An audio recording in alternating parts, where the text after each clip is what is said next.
Saudara-saudara pendengar yang kami kasihi dimanapun Anda berada, Anda kembali bersama kami dalam acara Telaga, Tegur Sapa Gembala Keluarga.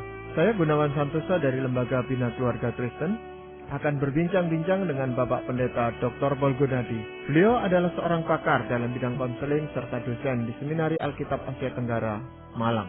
Perbincangan kami kali ini merupakan kelanjutan dari perbincangan kami terdahulu tentang pelajaran dari Daud. Kami percaya acara ini pasti bermanfaat bagi kita sekalian dan dari studio kami mengucapkan selamat mengikuti. Pak Paul, pada perbincangan yang lalu kita memperbincangkan tentang kehidupan Daud yang sungguh unik dan kita bisa banyak belajar dari kehidupannya karena kitab suci secara transparan sekali menuliskan tentang kehidupan Raja Daud ini. Bahkan sebelum jadi raja, Pak Paul ya. Nah, untuk melanjutkan perbincangan ini, Pak Paul, supaya para pendengar kita juga mendapatkan suatu gambaran yang lebih lengkap, Pak Paul mungkin bisa mengulas secara singkat apa yang kita perbincangkan pada kesempatan yang lalu, Pak Paul. Sebagai tokoh yang kita mau lihat dan pelajari, karena bagi kita Daud itu adalah seseorang yang memang memberi inspirasi sekaligus penghiburan kepada kita. Inspirasi untuk kita itu melangkah, melampaui apa yang sedang kita lakukan. Melampaui apa yang biasanya itu membatasi kita. Itulah yang telah dilakukan oleh Raja Daud. Tapi dia juga adalah sumber penghiburan karena nanti kita akan lihat bahwa dia manusia seperti kita. Bahwa ternyata seseorang yang seperti Daud pun memang bisa jatuh. Tapi nanti kita akan lihat bahwa pengampunan dari Tuhan selalu tersedia. Dan nanti pun kita akan lihat Tuhan kembali memulihkan Daud. Jadi hidup Daud adalah hidup yang memberi inspirasi sekaligus penghiburan kepada kita. Sebuah kehidupan yang juga merefleksikan kita semualah sebagai anak-anak Tuhan. Kita telah belajar sekurang-kurangnya 3 hal tentang Daud. Yaitu yang pertama, dia orang yang menantikan waktu Tuhan.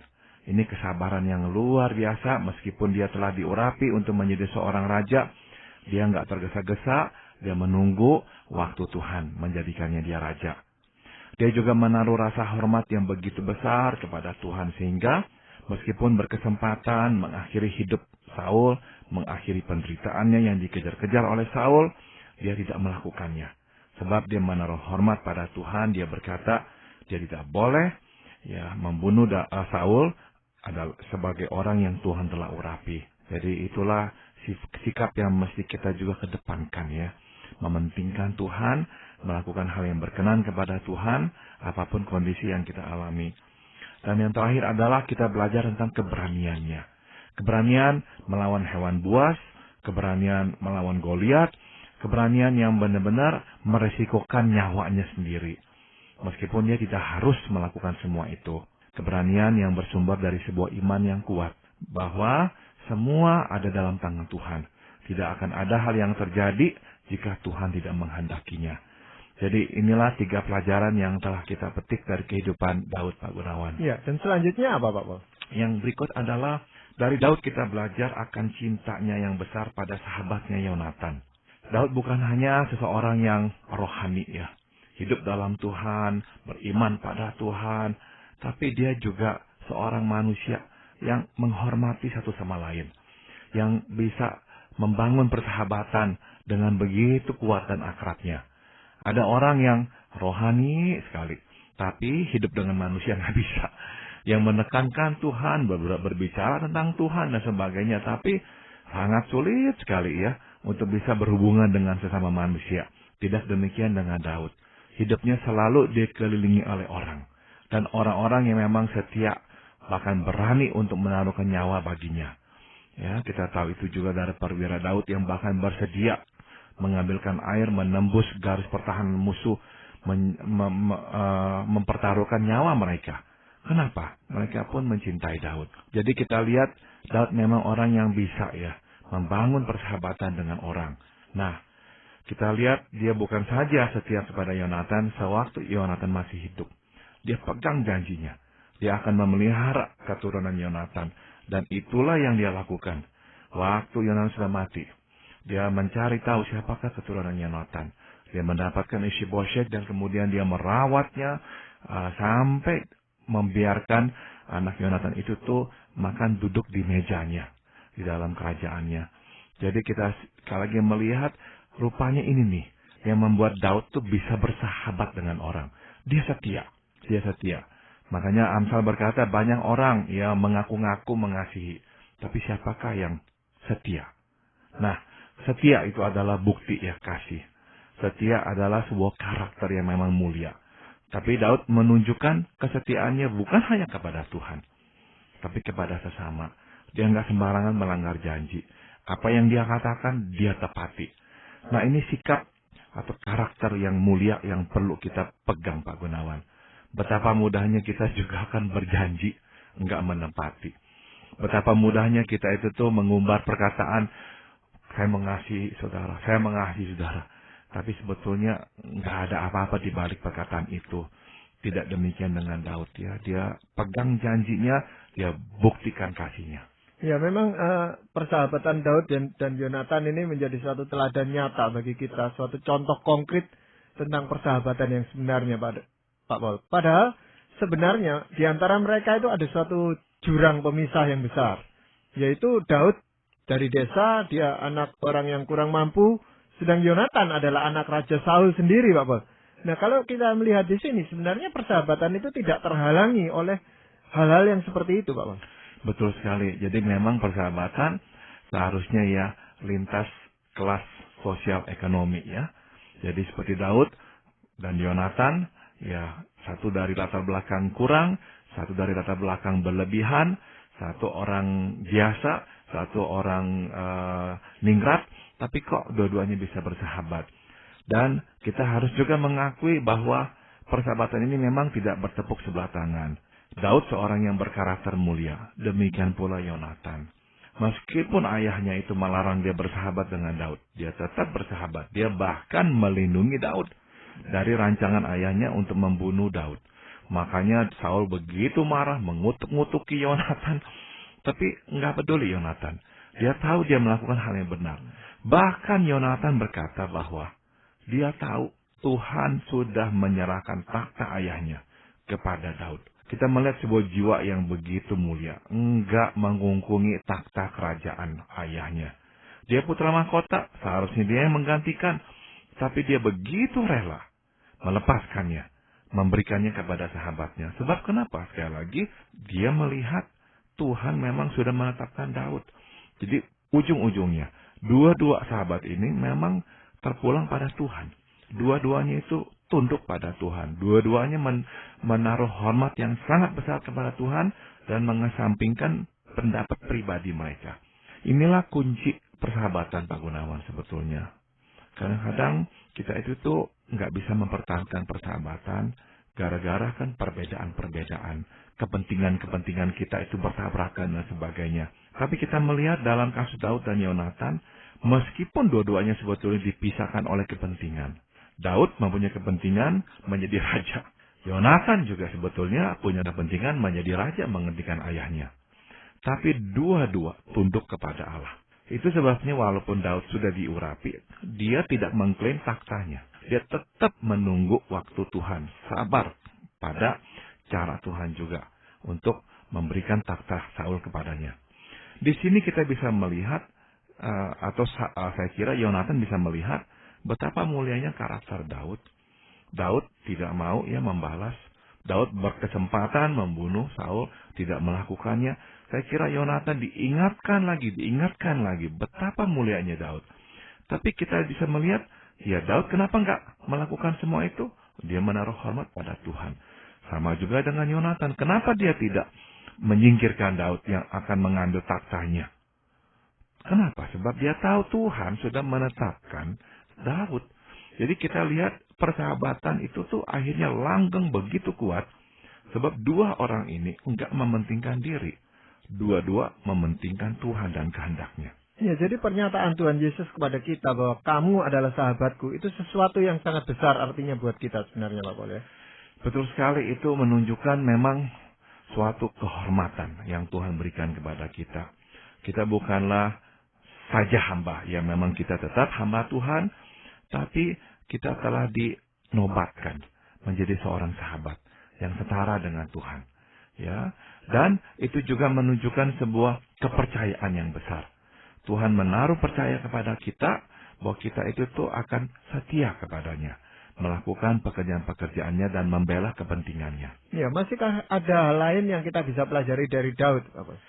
Dari Daud kita pun belajar tentang kesediaannya untuk belajar dan mendengarkan saran orang lain. Dan ini menunjukkan kerendahan hatinya. Misalnya, ia tidak jadi membunuh Nabal yang telah menghinanya. Atas desakan Abigail, dia sudah siapkan pasukan, dia mau turun, dia mau serang Nabal yang telah menghinanya. Tapi waktu istri Nabal datang memohon, jangan lakukan itu. Dia dengarkan. Dia dengarkan. Kita juga melihat ini berulang-ulang kali. Waktu Nabi Nathan menegurnya, dia pun juga belajar rendah hati menerima tegurannya. Jadi kita lihat sebuah sikap rendah hati pada diri Daud. Susah untuk kita rendah hati kalau kita udah gemilang, Pak Gunawan. Kalau kita memang kehilangan apa-apa, nggak punya apa-apa, kita itu mudah rendah hati. Nggak ada lagi yang bisa kita banggakan. Nggak ada lagi yang bisa kita jadikan perisai dan pertahanan. Tapi Daud kan dalam posisi sebagai seorang raja. Sebagai seorang yang memang berkuasa. Tapi dia bersedia mendengarkan orang. Makin hari makin saya lihat inilah yang seringkali terhilang di dalam sosok kita-kita ini sebagai anak-anak Tuhan. Yang akhirnya diberi kesempatan oleh Tuhan menduduki tampuk kepemimpinan. Betapa susahnya kita yang sudah duduk di tampuk kepemimpinan untuk mendengarkan orang lain. Kita terus mengklaim kita mendengarkan Tuhan, kita lupa bahwa seringkali Tuhan juga menyatakan pimpinan dan kehendaknya lewat orang-orang biasa. Orang-orang di sekitar kita. Tapi kita menutup telinga. Kita berkata, ini dari Tuhan. Saya dengar dari Tuhan langsung. Tidak demikian dengan Daud. Ya, dia kan bisa berkata kepada Abigail, kamu siapa? Nyuruh-nyuruh saya nggak membalas kejahatan suamimu. Saya patut membalas kejahatan suamimu. Dan saat itu dia membawa pasukannya yang mungkin bisa ribuan. Siapakah seorang wanita Abigail? Seorang diri saja meminta, menyarankan itu, tapi tetap dia lakukan. Tetap dia lakukan. Jadi karakter rendah hati yang siap mendengarkan masukan orang lain. Ini sesuatu yang perlu kita pelajari dari Daud. Ya, memang sebenarnya akan jauh lebih baik itu kalau kita mau mendengarkan pendapat orang lain, Pak Paul ya. Karena dengan begitu, wawasan kita itu sebenarnya lebih dibukakan. Mungkin orang lain itu bisa memberikan masukan yang lebih baik sebenarnya daripada kalau kita itu memutuskan sendiri atau mengambil kesimpulan sendiri gitu, Pak Paul. Betul sekali, orang yang tidak lagi mau mendengarkan orang lain pada akhirnya hanyalah akan mendengarkan dirinya sendiri. Itu bahaya sekali. Sebab orang yang hanya mendengarkan dirinya sendiri, pada akhirnya akan dikuasai oleh dirinya sendiri. Ya, dan dia akan terlepas dari fakta atau dari realitas, dan bahkan pada akhirnya terlepas dari tuntunan Tuhan. Ya, seringkali bahkan Tuhan itu memakai anak-anak kita itu mengingatkan kita sebagai orang tua, Pak Paul ya. Betul sekali, Pak Gunawan. Jadi kalau kita sudah mempunyai tekad ya untuk terbuka, mendengarkan masukan orang, oh Tuhan akan begitu senang dan akan menghadirkan begitu banyak situasi, begitu banyak orang untuk berbisik kepada kita.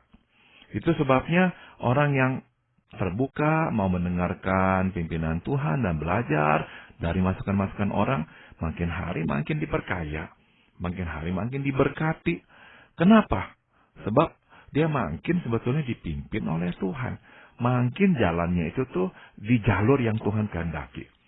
Sebaliknya orang yang nggak mau lagi mendengarkan orang lain, akhirnya tuh Tuhan pun nggak bisa lagi berbicara kepada dia. Iya, Pak Paul, saya juga terkesan akan kasih Daud terhadap Tuhan atau cinta Daud terhadap Tuhan, Pak Paul. Ketika dia melihat bahwa dia merasa tidak pantas tinggal di sebuah istana yang begitu besar, padahal waktu itu Bait Allah itu sangat sederhana sekali gitu. Dan dia bertekad untuk mendirikan Bait Allah, Pak Paul. Walaupun akhirnya oleh Tuhan dilarang dia. Betul sekali. Kita melihat memang sebuah hati yang penuh dengan cinta kepada Tuhan. Itu pun bisa kita lihat dari tulisan-tulisannya di Mazmur ya. yang sebetulnya merupakan lagu atau pujian. Kita bisa belajar dari Daud akan cintanya yang begitu dalam kepada Tuhan. Kita lihat cinta itu tuh dinyatakan waktu dia membela nama Tuhan di hadapan Goliat. Meskipun nyawanya bisa melayang di tangan Goliat, karena cintanya yang besar kepada Tuhan, dia tetap maju. Kita juga tahu waktu dia membawa tabut pulang ke Yerusalem. Dalam perjalanan itu, dia begitu senang kok bisa membawa tabut perjanjian Tuhan kembali ya ke Yerusalem. Dia menari-nari. Dan mungkin bajunya atau tindakannya itu tuh seperti orang awam, nggak lagi ningrat ya, nggak lagi seperti orang kelas atas gitu. Sehingga istrinya Mikhail menghinanya, dia nggak peduli. Dia berkata, kalau saya harus melakukan hal yang lebih hina dari ini pun saya bersedia demi Tuhan. Jadi itulah orang yang jatuh cinta kepada Tuhan. Dia akan bersedia melakukan apapun. Kenapa? Cinta yang besar itu memotivasinya. Dan ini yang penting, cinta yang besar kepada Tuhan memerdekakan kita untuk melakukan apapun yang Tuhan kehendaki. Ya, memang banyak hal yang kita sudah bicarakan tentang kebaikan Daud, Pak Paul ya. Tetapi juga kita melihat bahwa kitab suci tidak menutupi akan kekurangan Daud, Pak Paul. Nah, hal apa yang kita bisa pelajari dari kejatuhan Daud itu, Pak Paul? Kita tahu akhirnya di masa kegemilangannya Daud jatuh ke dalam dosa perzinahan. Dia jalan-jalan di sotoh rumahnya atau di loteng rumahnya, dan dari atas dia melihat seorang wanita yang sedang mandi. Rupanya saat itu istana Daud dikelilingi oleh rumah-rumah perwiranya. Dan rupanya rumah perwira Uria, suami Batsheba itu tidak jauh dari istana. Maka Daud bisa melihatnya. Di sini pun kita bisa sedikit menyimpulkannya bahwa besar kemungkinan Uria adalah salah satu perwira yang memang ditempatkan dekat dengan rumah Daud sebagai penjaga. Jadi yang lebih jauh mungkin ya tidak ditempatkan sebagai penjaga ya. Tapi dia adalah penjaga nyawa Daud. Makanya ditempatkan dekat dengan istana Daud. Sehingga kalau musuh menyerang atau apa, mereka lah menjadi lingkaran terdalam yang melindungi Raja Daud. Inilah ironik dari semuanya, Pak Gunawan. Ya, akhirnya Daud justru melihat Batsheba mandi, dia berzina dengannya, hamil, dia mau menutupi dosanya, dia panggil Uria pulang dari medan pertempuran, dia pesta, dia ajak minum dengan tujuan menyuruhnya pulang supaya nanti bisa kembali bersetubuh dengan Batsheba dan nanti Batsheba bisa mengklaim ini anak Uria. Tapi begitu setianya Uria, dia nggak mau pulang, dia tidur di pintu istana Daud. Besoknya Daud kaget, kok dia nggak pulang. Dibuatkan pesta lagi, diajak minum lagi sampai mabuk dengan harapan dia akan pulang dan mungkin meniduri istrinya. Tetap itu pun tidak dilakukannya. Dia tidur di pintu istana. Akhirnya disuruh pulang kembali ke medan pertempuran.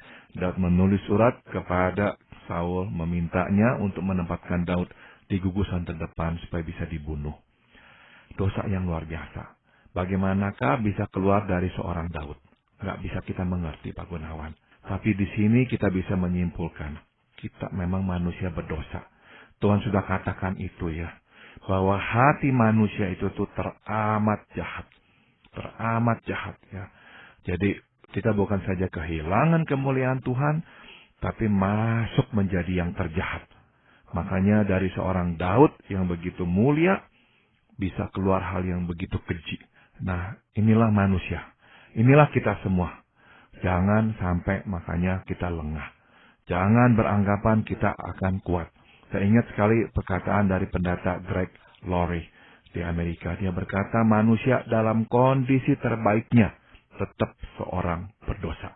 Betul sekali. Saat itu Daud dalam kondisi terbaiknya. Secara rohani, secara karir, sebagai seorang tentara, sebagai seorang raja, kerajaannya makmur dan luas dan kokoh, di dalam kondisi terbaiknya Daud seorang berdosa. Sayangnya dia lupa, dia lengah. Dan disitulah dia jatuh. Ya, memang hal itu menyadarkan kita akan kebenaran firman Tuhan bahwa pada saat kita kuat itu justru kita harus sangat berhati-hati, Pak Paul ya. Betul sekali, dan Tuhan sudah mengingatkan juga ya bahwa Memang itu betul ya. Roh penurut, maunya kita memuliakan Tuhan, maunya kita melakukan hal yang Tuhan kehendaki. Roh penurut, tapi daging lemah. Jadi Tuhan berharap kita itu selalu mawas diri. Mengertilah bahwa daging kita itu tuh sangat lemah, sehingga kapan waktu kita bisa jatuh, maka kita harus memagari diri kita. Jadi tentu yang seharusnya Daud lakukan adalah buru-buru turun. Jangan tetap berdiam di atas loteng. Buru-buru turun dan tidak mau melihatnya lagi. Dan meminta Tuhan menguatkan dirinya. Tidak dilakukan oleh Daud. Dia malah menonton. Kemudian justru dia panggil pesuruhnya. Suruh panggil Batsheba. Benar-benar sebuah langkah-langkah yang terencana. Dan itu semua akan memerlukan waktu. Daud punya waktu untuk berkata tidak. Daud punya waktu untuk melawan dosa. Tidak dilawannya sama sekali. Di sini kita lihat memang kelemahan orang itu tuh dibawa dari kecil sampai besar, Pak Gunawan. Kita bandingkan Daud dengan Uria. Uria mempunyai penguasaan diri yang luar biasa kuatnya. Pada saat itu waktu tentara pergi berperang, itu mereka bisa pergi, bahkan bukan hanya berbulan-bulan, Pak Gunawan. Bisa sampai bertahun-tahun. Ya tidak seperti sekarang, ada rotasi, ya bisa pulang dan sebagainya. Tadi pada saat-saat itu tidak. Selama belum selesai pertempuran, mereka tidak bisa pulang. Karena mereka keluar, pulang ya musuh masuk. Jadi di gugusan terdepan itu tuh tentara terus berbaris, berperang, terus nggak ada yang pulang. Nah, jadi bisa dibayangkan, ya sebagai seorang manusia, sebagai seorang laki-laki, Uria sudah tentu membutuhkan istrinya. Dan juga dikatakan Batsheba seorang wanita yang cantik. Dan mereka pasangan muda. Jadi kita bisa melihat betapa kuatnya penguasaan diri Uria. Bahkan setelah dicekoki anggur sampai mabuk sekalipun, karakternya, penguasaan dirinya yang begitu kuat, melarang dia untuk pulang. Meskipun secara manusiawi dia seorang laki-laki yang sudah pergi nggak tahu berapa bulan atau berapa tahun, dia pasti membutuhkan relasi seksual dengan istrinya. Dia tetap nggak pulang. Dengan satu alasan, serdadu-serdadu tuanku, tidur di bawah langit, menghadapi maut. Masa saya enak-enakan dengan istri saya? Itu tuh sebuah karakter yang mulia. Nah di sini kita lihat kekuatan Uria dikontraskan dengan kelemahan Daud. Daud berpikir pasti Uria begitu. Kenapa Daud berpikir begitu? Sebab Daud seperti itu. Sebab dia memang memiliki kelemahan dalam soal seksual. Dia senang dengan yang cantik, dengan yang indah. Dan kelemahan itu tuh rupanya dia bawa. Kita tahu itu juga dari soal Abigail. Setelah Nabal menikah, dia menikahi Abigail, janda itu. Langsung. Bukannya Abigail itu perempuan yang salah, enggak, perempuan yang mulia Abigail. Tapi kita lihat memang Daud mudah tertarik pada kecantikan. Nah, kita lihat di sini sebuah pengkontrasan. Daud memang memiliki kelemahan. Pelajaran buat kita, waspada dengan kelemahan diri kita. Kita masih menyadarinya, mengakuinya, dan menjaganya hati-hati. Ya, tapi kita bersyukur bahwa memang ketika Nabi Nathan datang dan mengingatkan Daud, Daud sempat bertobat, Pak Pol ya. Itu yang indah ya, itu Daud bertobat ya. Dan ini sebuah keniscayaan, keharusan dalam menghadapi dosa. Kita belajar dari Daud, apapun perbuatannya, sebesar apapun dosanya, perlu minta pengampunan Tuhan, perlu bertobat. Nah, dia pun juga bersedia menanggung akibat buruk dosanya. Diusir dari kerajaannya, terancam dibunuh oleh putranya sendiri. Daud tahu itu adalah ganjaran atas dosanya, dan ia menerimanya dengan pasrah.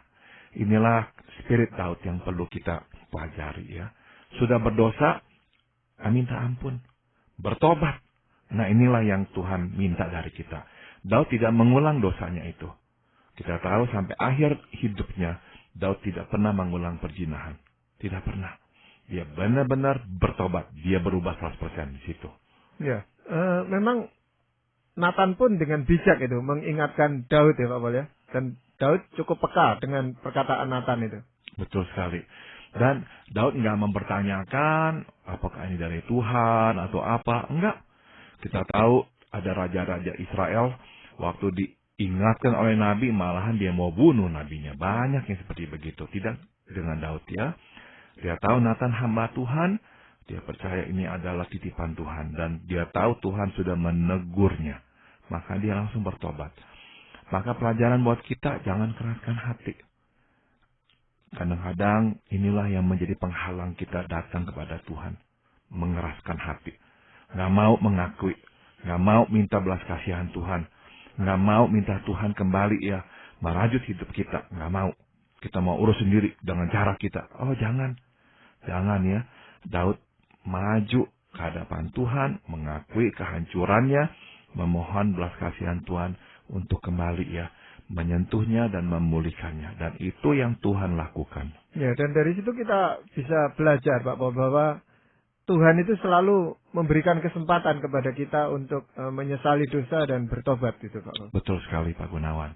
Iya Pak Paul, dari semua ini kesimpulan dari pembicaraan ini apa Pak Paul? Saya akan bacakan dari 2 Samuel 23 ayat 3 dan 5. Di akhir hidupnya, Daud bersaksi, apabila seorang memerintah manusia dengan adil, memerintah dengan takut akan Allah, ia bersinar seperti fajar di waktu pagi. Pagi yang tidak berawan, yang sesudah hujan membuat berkilauan rumput muda di tanah. Bukankah seperti itu keluargaku di hadapan Allah? Ini sebuah kesaksian Daud di penghujung hidupnya. Ya, dia memberikan suatu resep, yaitu takut akan Allah, adil dengan manusia. Dan inilah yang nanti Tuhan akan perbuat. Dia akan memberkati dan memuliakan diri kita dan keluarga kita. Ya, dan memang di dalam kehidupan Daud itu kelihatan sekali memang dia seorang yang adil, Pak Paul ya. Betul. Ya, dan itu patut kita contoh, kita teladani di dalam kehidupan kita sehari-hari.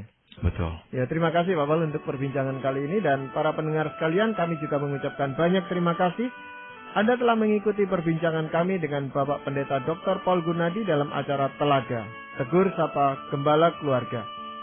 Kami baru saja berbincang-bincang tentang pelajaran dari Daud bagian yang kedua, yang merupakan kelanjutan dari perbincangan kami terdahulu. Dan bagi Anda yang berminat untuk mengetahui lebih lanjut mengenai acara ini, silakan menghubungi kami lewat surat. Alamatkan surat Anda ke Lembaga Bina Keluarga Kristen atau LBKK, Jalan Cimanuk 58, Malang. Anda juga dapat menggunakan email dengan alamat telaga@indo.net.id. Kami juga mengundang Anda mengunjungi situs kami di www.telaga.org. Saran-saran, pertanyaan, serta tanggapan Anda sangat kami nantikan. Akhirnya dari studio kami mengucapkan terima kasih atas perhatian Anda dan sampai jumpa pada acara Telaga yang akan datang.